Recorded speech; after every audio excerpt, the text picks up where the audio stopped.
Hey guys, so this video will probably be going up on New Year's Day, so I just wanted to say hope that you guys had an amazing New Year's Eve and New Year's Day. I can't believe it is a new year already.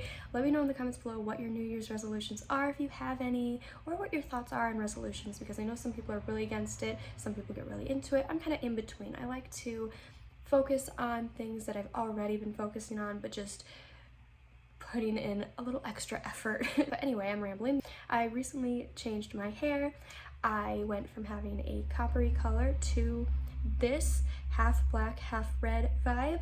So I thought I would just share how I did that very briefly because it was pretty simple. So for my black side, I used Arctic Fox's dye in the shade Transylvania, and I do really like how it turned out. I will say that the consistency of the dye is very, very, very thick. It had been a while since I used Arctic Fox, and I had never used the shade Transylvania, so I'm not sure if it was the shade in particular that's very thick or the dye itself. It is hard to spread and hard to work with, but I do love the final result. It does bleed a lot, as to be expected since it is black hair dye.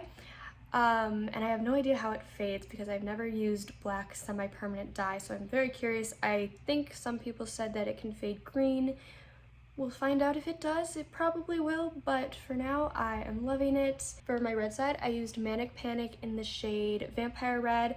I have used that shade many times. It is one of my favorite reds. It is one of the most classic, pretty, darker kinds of reds, maybe a little bit of a purpley tone. But yes, that is what I used for the red side. The red side was much easier. I love Manic. It is one of my favorites. It spreads so easily, and I just used one jar of that, one jar of that, one jar of Transylvania. It is hard sometimes when you do split dye to make sure it's even, so I recorded my dyeing process and I will show you guys that. So I was able to use my phone to see the back of my head.